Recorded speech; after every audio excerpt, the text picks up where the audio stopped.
Ce programme vous est offert par Illico Cash.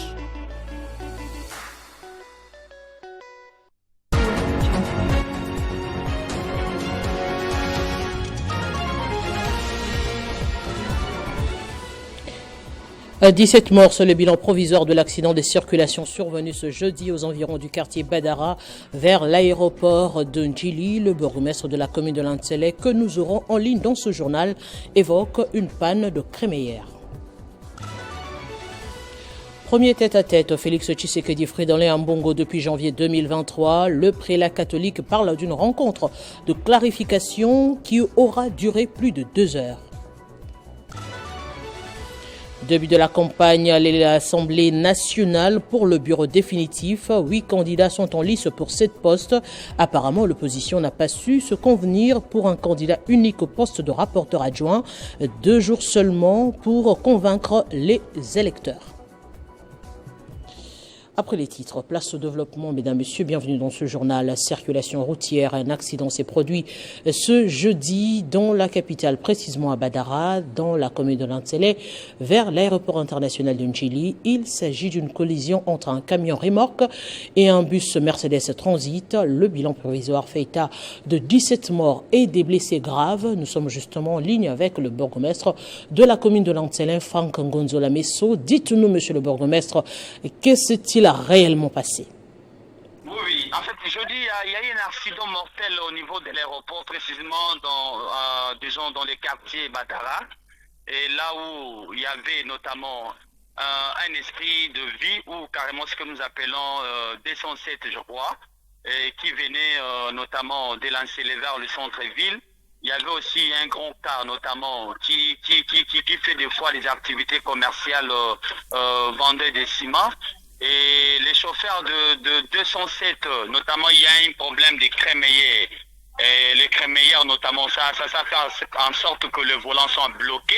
Et c'est ça qui a fait à ce qu'il vient notamment cogner sur les grands cars, qui a créé notamment 13 morts, ou qui a créé l'accident. Mais il y a eu le bilan de 13 morts, ainsi notamment 7 blessés. Des accidents, qu'en est-il des corps sans vie et des blessés? Tous les corps nous avons, évacués au niveau de l'hôpital général. Et il y a le blessé qui sont au niveau de l'hôpital de Kankokole ici, parce que du fait qu'il y a d'autres qui ce n'est pas possible. Et c'est ça que nous avons voulu beaucoup plus l'amener dans un hôpital qui est plus proche, en attendant notamment de prendre d'abord le premier soin, et on verra si on pourrait l'évacuer encore dans l'hôpital général. Vous êtes sans ignorer que des accidents sont récurrents dans ce tronçon. Que préconisez-vous alors? Bon, je crois d'abord c'est l'accès d'éviter, parce que si vous arrivez déjà, si vous dépassez Kimbanseke, vous voyez le boulevard de l'autre côté, elle est tellement vaste. Donc peut-être il y a d'autres chauffeurs qui pensent qu'ils doivent rouler à une vive allure, et c'est ça que je dis, ça crée beaucoup plus les accidents. Mais nous demandons peut-être aux autorités s'il y a moyen de mettre de ces côtés des séparateurs, comme on a fait du côté de Kingasani, du côté notamment quartier 1, afin d'éviter tous ces genres de situations. Oui. Mais aussi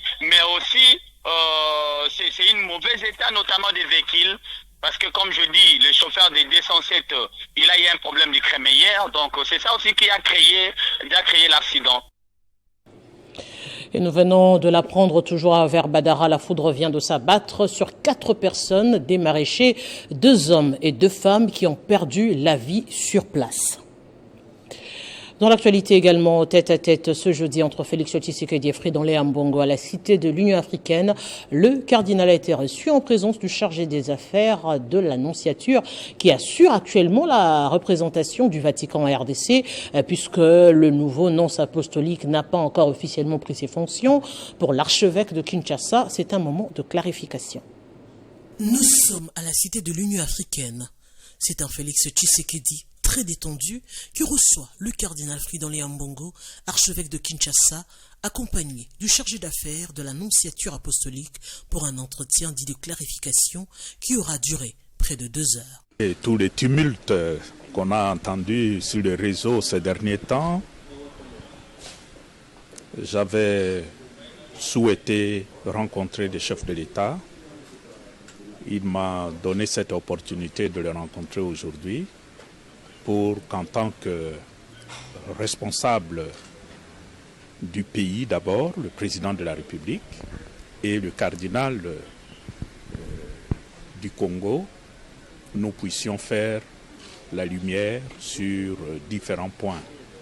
Le prélat catholique, qui a pour mission de porter la voix des plus faibles, reconnaît qu'il n'y a qu'un seul point de rencontre entre l'Église et le président de la République, le bien du peuple congolais. Notre souci, c'est aussi le bien de ce même peuple, le peuple congolais. Et étant donné que l'objet de notre préoccupation est le peuple congolais, en fait, nous sommes condamnés à travailler ensemble, main dans la main, pour le bien de notre peuple. Il faudra le dire, le cardinal Ambongo a eu des propos très durs ces dernières semaines envers le pouvoir en place. Lors de la messe pascale notamment, il avait dénoncé la mauvaise gouvernance du régime, des prises de parole qui lui a valu d'être dans le collimateur de la justice congolaise. Et cette première rencontre, depuis la visite du pape François à Kinshasa en janvier 2023 et depuis le deuxième mandat du président Tshisekedi, sonne comme un nouveau départ, question que la population trouve son compte. Les auditeurs de la 9e session du Collège de hautes études de stratégie et de défense étaient en voyage d'études du 5 au 12 mai en Chine, dans différentes villes, dont Shanghai et Pékin. Durant ce voyage, la délégation a visité le centre de l'Université de défense et de collège de formation de la police spéciale et de la police de l'armée. Question de palper du doigt les méthodes utilisées dans ces différents centres. Les villes chinoises de Pékin et de Shanghai ont accueilli du 5 au 12 mai 2024 les auditeurs de la 9e session ordinaire du Collège de hautes études de stratégie et de défense en voyage d'études. À Beijing, la délégation a visité l'Université de défense, le collège de formation de la police spéciale de la police de l'armée, l'Institut international des études stratégiques, la société Norinco, la société Polytechnologie et les sites historiques, notamment la Grande Muraille, le musée de l'armée, les palais d'été, le temple du ciel et la cité interdite. À l'Université nationale de la défense, le général-major Mobia Imamba Augustin, directeur général du TIESD et chef de la délégation, a dispensé le cours sur la géopolitique et les conflits en Afrique avec comme focus la République démocratique du Congo et la région des Grands Lacs. En guise de conclusion, au regard de cette description géopolitique et géostratégique de la situation en Afrique et surtout en République démocratique du Congo, il se présente deux pôles. Le pôle USA-UE et la Russie d'une part et le pôle la Chine et BRICS de l'autre. Ces deux pôles se distinguent par leur politique. Le premier usant de hard power ou l'amour du pouvoir, car le pouvoir prend et domine, tandis que le deuxième est celui de soft power. À l'Institut international des études stratégiques, les auditeurs de TIESD ont été conviés aux travaux d'un think tank organisé par les chercheurs de cette institution. Arrivée à Shanghai, la délégation a visité la base navale et les centres financiers de cette grande ville. Par ailleurs, cette visite en Chine est l'aboutissement de la diplomatie agissante du commandant suprême des forces armées de la République démocratique du Congo, Félix Antoine Tshisekedi Tshilombo, qui avait fait le déplacement de Pékin au mois de mai 2023 pour réchauffer les coopérations et relations bilatérales entre Kinshasa et Pékin. Outre les auditeurs de la 9e session ordinaire et le directeur général, quelques cadres du TIESD ont fait partie de cette visite d'études. Parmi les auditeurs, 27 sont de la République démocratique du Congo, 3 de la République du Congo, 3 de la République centrafricaine, 3 de la République du Burundi et 1 de la République du Gabon. Je le disais en titre, début ce jeudi de la campagne électorale pour les postes du bureau définitif de la Chambre basse du Parlement. Au total, 8 candidats sont en lice pour 7 postes. Seul le poste de rapporteur adjoint revenant à l'opposition à 2 candidatures. Dominique Monongo d'Ensemble pour la République et Constant Moutamba de DIPRO. C'est le samedi qu'interviendra l'audition des discours des candidats, l'élection et l'installation des membres du bureau définitif qui sera la dernière mission du bureau provisoire. Alors que la campagne électorale est annoncée à l'Assemblée nationale, pour les élections et installation du bureau définitif de la Chambre basse du Parlement. La tension couvre au sein de l'Union sacrée de la nation. Le présidium est en rupture de confiance auprès de la base, qui, sur pied de la pétition initiée par les députés nationaux, est appelée à vider les planchers. La goutte d'eau qui fait déborder le vase, c'est ce ticket rejeté par les députés nationaux dits républicains. Personne n'a respecté la ligne tracée par le présidium autour du ticket de l'Union sacrée pour la nation. Conséquence, les candidatures étaient multiples à différents postes, sauf pour le fauteuil de président et rapporteur. La partie s'annonce encore plus serrée en attendant le jour du vote fixé au samedi 18 mai 2024. Cette pratique antidémocratique qui est en train de nous imposer par l'honorable Mbosso, et pour ça, j'ai à dénoncer, ça fait cela 48 heures, mais ils ont forcé la main de la commission instituée par lui-même, composée par ses proches, pour écarter les autres de cette course. Et pour cela, nous avons signé cette pétition pour bloquer la route à tout ce qui est en train d'être boutiqué ici à l'Assemblée nationale. Moi, mon problème, c'est seulement pourquoi le doyen Mbosso, qui doit nous léguer de bonnes pratiques dans la vie, il veut prendre toute une chambre en otage. Lui seul, il décide avec sa commission, il publie une liste. Nous n'avons qu'à dire Amen comme si nous étions à l'église. Non, je m'offusque contre ça. La menace des boycotts ne s'éloigne toujours pas à l'hémicycle du Parlement. Les détonateurs seraient l'invalidation des candidatures ainsi alignées. Dans tous les états-majors, le mot d'ordre aurait été donné. À la moindre invalidation d'un seul candidat, les boycotts ou la pétition. Ainsi, ça pousserait les boycotts à l'élection du bureau définitif ou la saisine du Conseil d'État, pourquoi pas la pétition contre les bureaux d'âge de l'Assemblée nationale. Le bras de fer est ainsi engagé et le présidium sait désormais à quelle sauce sera mangé le scrutin de ce samedi, à moins d'arrondir les angles et rencontrer les idératas de la base. Déjà, plusieurs députés nationaux sont activés. Ils multiplient plusieurs stratagèmes. Une pétition contre le président du bureau d'âge, Christophe Mbosso Kodia, circule déjà et a déjà obtenu plusieurs signatures. Les députés reprochent au président Mbosso d'avoir mis en place unilatéralement, sans consulter la plénière, la commission ad hoc chargée du traitement des dossiers des candidatures et d'avoir écarté certaines candidatures pour des raisons inavouées. Mbosso Kodia est donc menacé de revoir ses décisions, faute de quoi une procédure sera enclenchée en sa défaveur pour annulation de sa candidature qui s'affiche comme juge et partie. Et devant la presse nationale et internationale, Christian Mwando, président du groupe parlementaire de l'opposition, dénonce les manœuvres obscures de Christophe Mbosso Kodia, président du bureau d'âge, dans le maintien de la candidature de Constant Moutamba, qui n'a ni droit ni qualité, estime-t-il. Il invite les députés de l'opposition à adhérer à la signature de la pétition initiée pour sa destitution. Une guerre de positionnement entre l'opposition parlementaire et la majorité au pouvoir s'est installée à quelques jours de la tenue de l'élection du bureau définitif. Ceci est parti du fait que les bureaux d'âge que dirige Christophe Mbosso Kodia aient accepté une deuxième candidature au poste de rapporteur adjoint du bureau définitif, poste déjà attribué à Ensemble de Moïse Katumbi compte tenu de son poids politique au sein de l'opposition. D'où proviennent ces deux ordres, s'interroge le président du groupe parlementaire de l'opposition, Christian Mwando Ntimba. Pour lui, la candidature de M. Moutamba n'a ni droit ni qualité. Il a constitué une commission qui a été faite en dehors de la plénière et par sa propre volonté. L'objectif de cette commission, c'était de confirmer illégalement la candidature de l'honorable Moutamba. Donc, comment se fait-il que dans ce cas précis, alors que 27 députés sont pour la candidature qui a été présentée, il n'y a que Dipro avec un seul député en dehors du candidat qui a présenté et qu'on considère que cette candidature doit être reçue. Puisque Dipro n'a pas accepté la décision, alors qu'on laisse également tous les autres regroupements qui n'ont pas accepté la décision de leur groupe politique déposer leur candidature. Pourquoi cette politique de deux poids et deux mesures?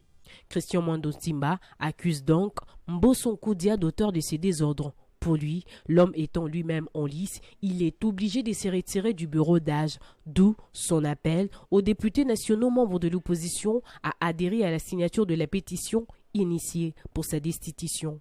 Nous pensons que pour l'honorable Mbosso, c'est une perpétuation des antivaleurs qu'il a eu à inculquer dans cette République. Il est temps que M. Mbosso parte, qu'il laisse les jeunes faire le travail. Vous vous souviendrez que depuis les débuts de la campagne électorale, le parti politique de Moïse Katumbi qui fait peur à l'union sacrée du chef d'État vit son heure de rejet.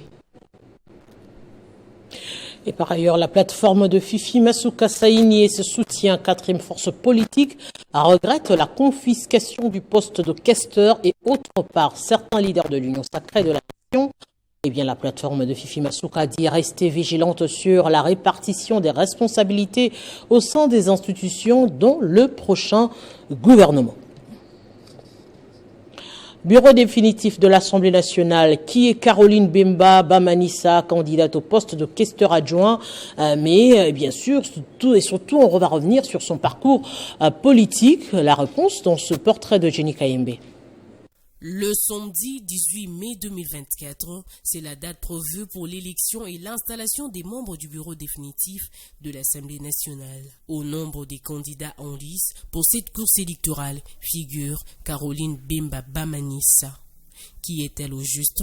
Députée nationale élue de la circonscription électorale de Guémena dans la province du Sud-Ubangi, Caroline Bemba Bamanissa est la première fille de feu Jano Bemba Saolona, homme d'affaires et patron du patronat congolais, et de la regrettée Marie-Thérèse Otimi, tous deux originaires de la province du Sud-Ubangi. Née et ayant grandi dans l'environnement des affaires et politiques, Caroline Bemba Bamanissa est une femme de conviction qui a su forger son parcours dans le travail acharné et bien fait pour le développement socio-économique et politique de son pays. Militante de première heure, membre du collège des fondateurs et trésorière générale du mouvement Libération du Congo, MLC, c'est depuis 2011 que Caroline Bemba Bamanissa s'est lancée dans la politique active en postulant aux législatives nationales. Une dame au sourire légendaire et d'une humilité avérée, Caroline Bemba Bamanissa est très bien appréciée auprès de sa base suite à ses nombreuses œuvres sociales.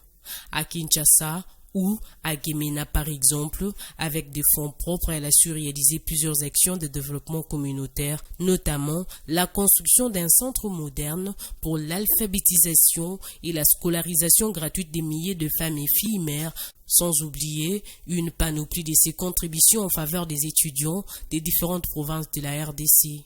Ses apports traversent le clivage politique et régional ou tribal. Femme de prière, Caroline Bemba Bamanissa est dévouée à l'œuvre du Seigneur. Partout où elle passe, elle pose de nombreux actes de charité et de multiples actions à l'avancement de l'œuvre du Seigneur. Gestionnaire de plusieurs entreprises privées et familiales, Caroline Bemba Bamanissa draine d'une bonne image dans le monde des affaires, selon plusieurs témoignages.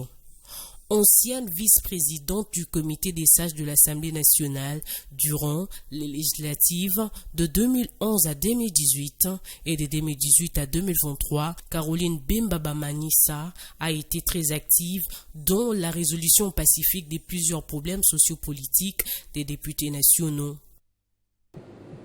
Et parmi les candidats au bureau de l'Assemblée nationale, on compte également Chimène Polypolilunda, candidate au poste de questeur. Elle a battu campagne ce jeudi à l'Assemblée nationale, ancienne vice-gouverneur et gouverneur intérimaire de la province du Olomami. Chimène Polypolilunda est élue de Malembankoulou. Suivez cet élément qui brosse son parcours.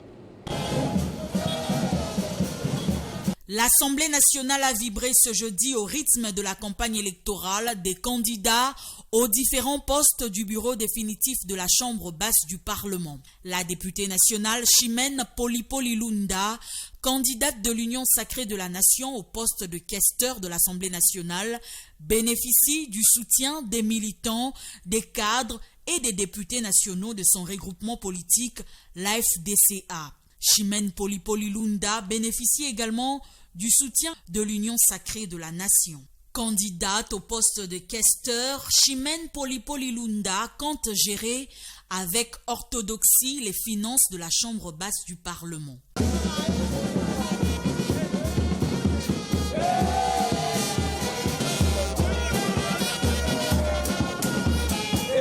Élue du territoire des Malembankoulou, elle est originaire de la province du Haut-Lomami et elle a déjà occupé de hautes fonctions. Elle a été vice-gouverneure de la province du Haut-Lomami avant de se présenter aux élections de 2023.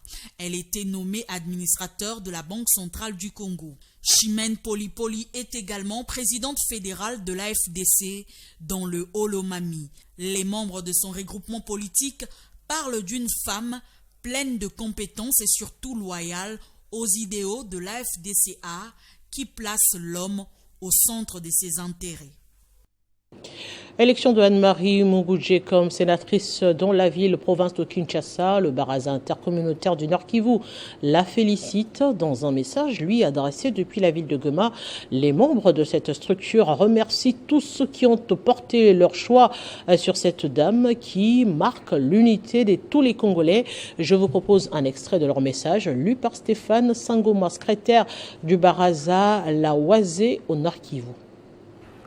Le Baraza Lawazé intercommunautaire du Nord Kivu remercie sincèrement tous les électeurs ayant porté leur choix sur cette digne fille de la province du Nord Kivu. Cette élection est une manifestation pure et simple de l'unité qui a toujours caractérisé les Congolais.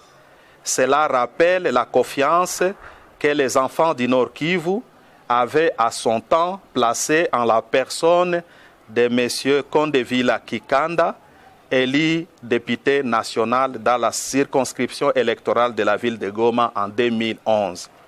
De ce fait, nous demandons à quiconque d'éviter toutes sortes de stigmatisation et d'acharnement politique portés contre sa personne, car étant une fille d'un grand notable de la province du Nord Kivu.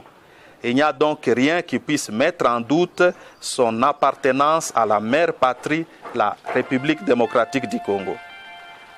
Au regard de ce qui précède, nous demandons au ministre national de la Justice qui accompagne la vision du chef de l'État, qui se bat jour et nuit pour l'unité et la cohésion du peuple congolais et de la RDC, de bien vouloir protéger Madame Anne-Marie Munguje comme sénatrice de la ville-province de Kinshasa, et nous lui souhaitons plein succès dans ses nouvelles fonctions, étant donné que celle-ci n'est pas sa première fonction politique exercée dans notre pays.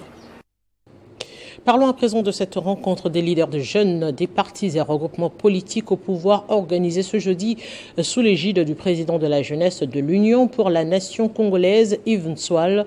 L'objectif est de réfléchir sur comment soutenir les décisions prises de manière consensuelle par les autorités.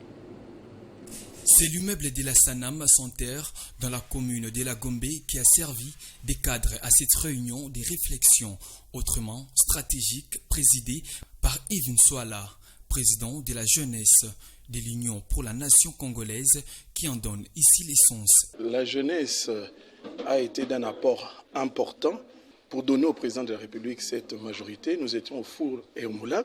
Alors nous devons capitaliser ces acquis en appuyant à chaque fois les décisions prises par consensus au niveau de notre majorité au pouvoir.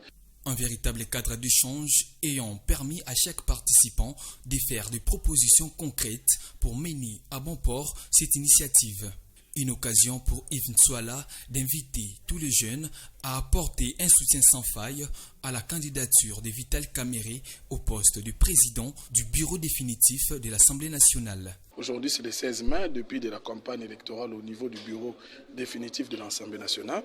Et parmi les consensus, vous allez voir que la candidature de l'honorable Vital Kamerhe a eu large consensus. Alors, nous demandons aussi à tous nos élus, députés nationaux, nous la jeunesse, membres de la majorité au pouvoir, de voter massivement l'honorable Vital Kamerhe le samedi lors des élections du bureau définitif de l'Assemblée nationale. Notons que ces échanges ont abouti à la mise en place d'une commission qui sera chargée de réfléchir sur les formats à adopter pour mieux soutenir les actions du chef de l'État ainsi que les décisions prises de façon consensuelle par les autorités de la majorité au pouvoir. Le cabinet d'Epé Mavinga, en partenariat avec l'Université de Liège, avec plusieurs organisations de la RDC, a ouvert un colloque formation sous le thème « La douane face aux défis du commerce électronique, état de lieu, opportunités, défis et pistes de solutions ». Ces assises se déroulent du 16 au 18 mai 2024, l'hôtel Memling de Kinshasa, où plusieurs hommes politiques prennent part. 3 jours durant, au moins 150 participants à ces colloques formation seront outillés efficacement sur les notions du commerce transfrontalier. Ces assises sont organisées conjointement par l'Université de Liège, la Fédération des entreprises du Congo, la Direction générale des douanes et assises, puis les cabinets Mavinga. Au menu, 4 thématiques générales seront abordées au cours de ces échanges, notamment les perspectives du commerce transfrontalier électronique en RDC, où des pistes des solutions seront proposées. Yann Bogart, professeur ordinaire à l'Université de Liège, précise les objectifs poursuivis par ces colloques formation. C'est une thématique importante, c'est une thématique qui représente beaucoup de défis. L'Université de Liège attache beaucoup d'importance au renforcement des capacités à plusieurs niveaux. Nous encadrons des recherches, mais nous voulons aussi renforcer les capacités au niveau des ministères, au niveau des entreprises privées, mais aussi au niveau scientifique. Étant donné que le commerce transfrontalier électronique est un défi à relever en RDC, ces colloques formation prévoient plusieurs pistes de solutions. Donc, il faut maintenant réfléchir sur les mécanismes pour permettre à la douane d'encadrer le commerce transfrontalier, mais qui s'est fait au niveau Internet. L'Organisation mondiale de douane, comme j'ai dit dans le mot d'introduction, a pris une résolution depuis 2017 où il fixe les principes et les normes pour comment prendre en charge le commerce électronique. Pour rappel, ces colloques formation se déroulent du 16 au 18 mai 2024 et ciblent plusieurs institutions congolaises, parmi lesquelles la présidence de la République, les 2 chambres du Parlement, la primature, les conseils d'État et plusieurs ministères du pays. Parlons de la 8e édition du Forum Géosciences organisé par l'Agence congolaise de la transition écologique et développement durable devant les étudiants de l'Université de Kinshasa. Le thème « Enjeux géostratégiques et économiques des ressources naturelles de la RDC face aux nécessités écologiques du développement durable et l'approvisionnement mondial, atouts, défis et perspectives ». À l'occasion de la 8e édition du Forum Géosciences, le directeur des cabinets de l'Agence congolaise de transition écologique et de développement durable, qui a représenté la coordonnatrice empêchée, a édifié les participants sur le sous-thème Zoom sur les paradoxes électriques de la République démocratique du Congo. Le développement industriel va venir des grands projets comme Inga, Mpioka, Matadi, Wanirukula, tout ça. Mais partout où on peut donner de l'électricité. La tenue de ces forums a pour objectif de renseigner les étudiants et les professeurs sur les enjeux en termes d'opportunités que représentent les ressources naturelles de la République démocratique du Congo, dans un contexte mondial où beaucoup de pays sont préoccupés par l'approvisionnement en métaux critiques nécessaires à la mise en œuvre de la transition énergétique. Nous sommes avec Inga, notre développement industriel. Nous tendons vers l'émergence socio-économique de la RDC. L'intervention de ACTET est à inscrire dans un cycle de matinées consacrées à la mise en œuvre de la transition énergétique dont la première s'était tenue l'année dernière à l'Université protestante du Congo et s'en est suivi d'autres. À l'Université de Kinshasa et à l'Université libre de Kinshasa, cette activité a essentiellement servi à sensibiliser les participants sur les défis, enjeux et opportunités de la transition énergétique en République démocratique du Congo. Environ 500 ménages ont fui les combats entre les FARDC et les terroristes du M23 dans le territoire de Nyiragongo ont bénéficié ce jeudi à Goma, précisément au quartier Mungunga, d'une assistance en vivres et non-vivres. Ce geste est de la société Prémidis SRL de l'homme d'affaires Shiva Prasad, qui a pour la énième fois songé à ses compatriotes congolais qui passent des moments difficiles dans des camps des déplacés. Composé notamment de sacs de riz, de haricots, sucre, sel, savon, oignon et des allumettes, cette assistance a été remise aux personnes vulnérables déplacées de guerre installées au quartier Mugunga à Goma par la société Prémidis SARL de l'homme d'affaires Shiva Prasad. Environ 500 ménages ont été ciblés ces jours, une façon pour cette société de compatir avec ces Congolais, selon Osé Bouhendoua, administrateur de Prémidis SARL. Nous étions là encore le 1er mai. Aujourd'hui, nous sommes là pour réitérer la promesse du boss du PDG Shiva, le patron de la société Prémidis, celle de continuer à être aux côtés de ces familles dans le cadre de leur apporter assistance et compatir avec eux, vu qu'ils sont en train de souffrir par l'injustice de la guerre nous imposée par nos voisins. C'est ainsi que je tiens encore à les rassurer que ce n'est pas la fin. Il ne compte pas se fatiguer. Il a promis, c'est un homme de parole. Il va continuer à aider. Ces déplacés, qui sont pour la plupart des femmes, ont remercié la société Prémidis SARL pour cette assistance, car depuis 2 mois, ils n'avaient rien reçu. Je viens de recevoir les riz, les sels, les haricots envoyés par Prémidis. Que Dieu bénisse son patron. Notons que la société Prémidis SARL projette une autre assistance de ce genre dans les heures qui suivent. Pourquoi certains podologues ne sont pas fans des Crocs? Si hier ces sabots étaient propres au personnel de santé, les Crocs, qui en est la dérive, est une marque de sandales de plus en plus tendance dans la mode actuellement, très souple pour les pieds, très large, en caoutchouc, donc facile à nettoyer.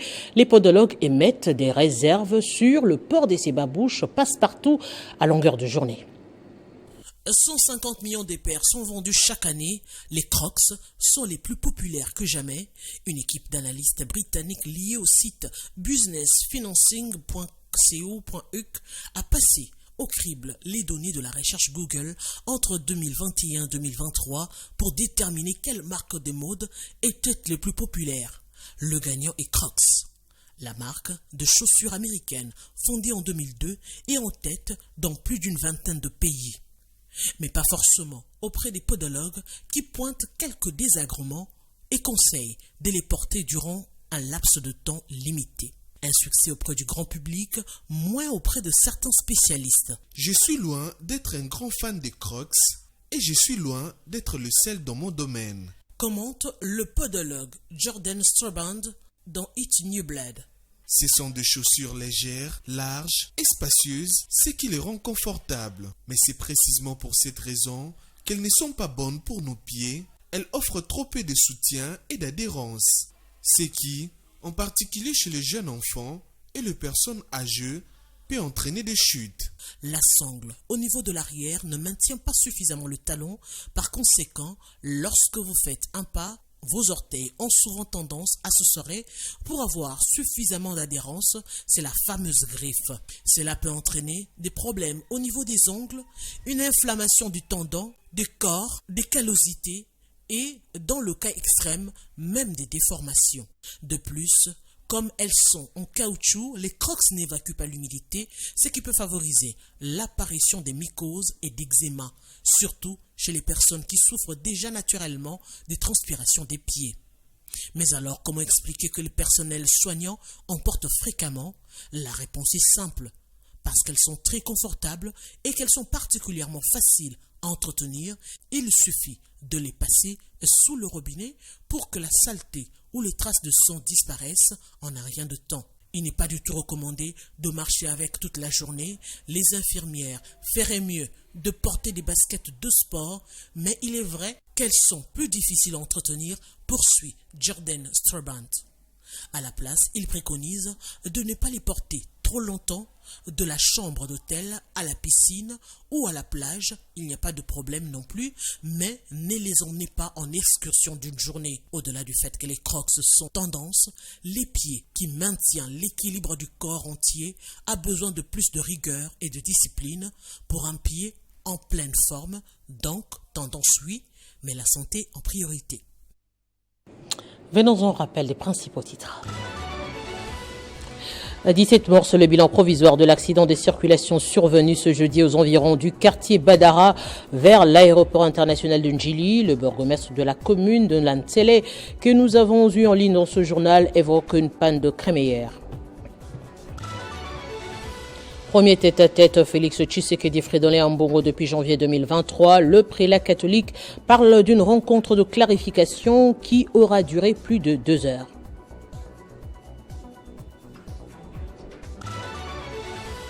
Début de la campagne à l'Assemblée nationale pour le bureau définitif. 8 candidats sont en lice pour 7 postes. Apparemment, seule l'opposition n'a pas su se convenir pour un candidat unique au poste de rapporteur adjoint. 2 jours seulement pour convaincre les électeurs. Ce journal est complètement terminé à tous. Merci de l'avoir suivi. Restez fidèles à Télé 50.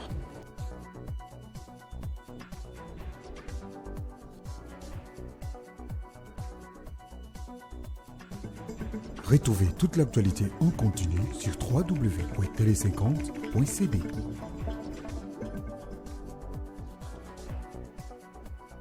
Ce programme vous a été offert par Illico Cash.